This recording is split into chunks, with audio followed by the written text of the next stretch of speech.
Vetrivel Murugan matrimony channel சார்பாக அனைவருக்கும் வணக்கம். உங்கள் மன வாழ்க்கையை மகிழ்ச்சியாக மாற்றிட எங்கள் சேனல் சார்பாக வாழ்த்துக்களை தெரிவித்துக் கொள்கிறோம். இப்போ தான் நம்ம சேனலை ஃபஸ்ட் டைம் பார்க்குறவங்களா இருந்தால் நம்ம சேனலை சப்ஸ்கிரைப் பண்ணுங்கள், லைக் பண்ணுங்கள், ஷேர் பண்ணுங்கள். இந்த சேவை முழுக்க முற்றிலும் இலவசமானவையே. மணமகளுடைய பெயர்னு பார்த்துட்டிங்கன்னா கலைவாணி. இவங்களுக்கு வயது வந்துட்டு 39 வயது ஆகுது. இவங்களுடைய ஜாதின்னு பார்த்துட்டிங்கன்னா இந்து சமுதாயத்தில் மூப்பனார் உட்பிரிவை சேர்ந்தவங்க. இவங்களுடைய ராசி வந்துட்டு மிதுன ராசி, திருவாதிரை நட்சத்திரத்தை சேர்ந்தவங்க. இவங்களுடைய கல்வி தகுதின்னு பார்த்துட்டிங்கன்னா டிகிரி வரைக்கும் படித்து முடிச்சுட்டு இவங்க இந்தியன் ரயில்வே ஸ்டேஷனில் வந்துட்டு அக்கௌண்டன்ட் கிளர்க்காக ஒர்க் பண்ணிக்கிட்டு இருக்கிறதாகவும் சொல்லியிருக்காங்க.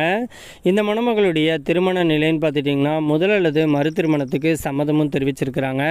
ஏன்னா இவங்க வந்துட்டு திருமணம் பண்ணி கொஞ்ச நாளிலேயே தன்னுடைய கணவருக்கும் இவங்களுக்கும் கருத்து வேறுபாடு காரணமாக இவங்க சட்டப்பூர்வமாக விவாகரத்து வாங்கிட்டு பிரிஞ்சிட்டதாகவும் சொல்லியிருக்காங்க. இந்த மணமகளுக்கு குழந்தைங்க அப்படின்னு பார்த்துட்டிங்கன்னா ஒரு 18 வயசில் ஒரே ஒரு பையன் மட்டும்தான் இருக்கிறதா சொல்லியிருக்காங்க. அந்த பையனும் இப்போதைக்கு 12th வந்துட்டு முடிச்சுட்டு கல்லூரி படிப்பை மேற்கொண்டு படிச்சுக்கிட்டு இருக்கிறதாகவும் சொல்லியிருக்காங்க. இந்த மணமகளுக்குன்னு ஒரு கடைசி வரைக்கும் ஒரு துணை வேணும் அப்படிங்கிறதுக்காக இன்றைக்கி இவங்க மறு திருமணம் பண்ணிக்கிறதுக்கு சம்மதமும் தெரிவிச்சிருக்கிறாங்க.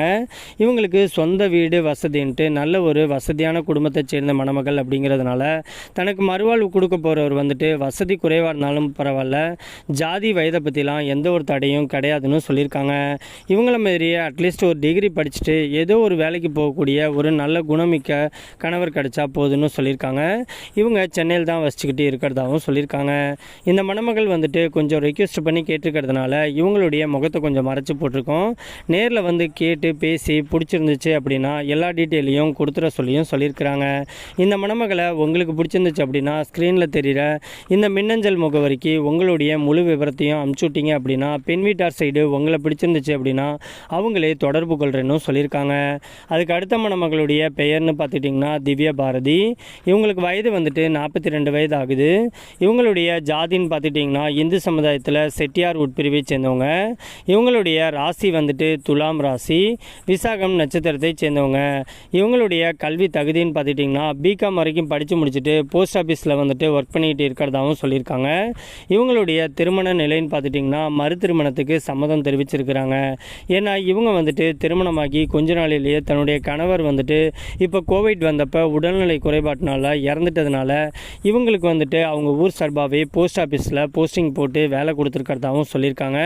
தன்னுடைய குடும்ப சூழ்நிலையை உணர்ந்து இன்றைக்கி இவங்களுக்குன்னு 2 குழந்தைங்களுக்காகவே நம்ம ஒரு நல்ல வாழ்க்கையை வாழணும் அப்படிங்கிறதுக்காக தனக்குன்னு ஒரு ஆண் துணையை தேடிக்கிறதுக்கு இன்றைக்கி இவங்க மறு திருமணம் பண்ணிக்கிறதுக்கு சம்மதமும் தெரிவிச்சிருக்கிறாங்க. இவங்களுக்கு சொந்த வீடு இருக்கிறதாகவும் சொல்லியிருக்காங்க. இவங்க இப்போதைக்கு கேரளாவில் இருக்கக்கூடிய பாலக்காடு பகுதியில் தான் வசிச்சுக்கிட்டு இருக்கிறதாகவும் சொல்லியிருக்காங்க. இந்த மணமகளை உங்களுக்கு பிடிச்சிருந்துச்சு அப்படின்னா ஸ்க்ரீனில் தெரிகிற இந்த மின்னஞ்சல் முகவரிக்கு உங்களுடைய முழு விபரத்தையும் அனுப்பிச்சுட்டிங்க அப்படின்னா உங்களை பிடிச்சிருந்துச்சு அப்படின்னா பெண் வீட்டார் சைட்லேருந்து அவங்களே தொடர்பு கொள்கிறேன்னு சொல்லியிருக்காங்க.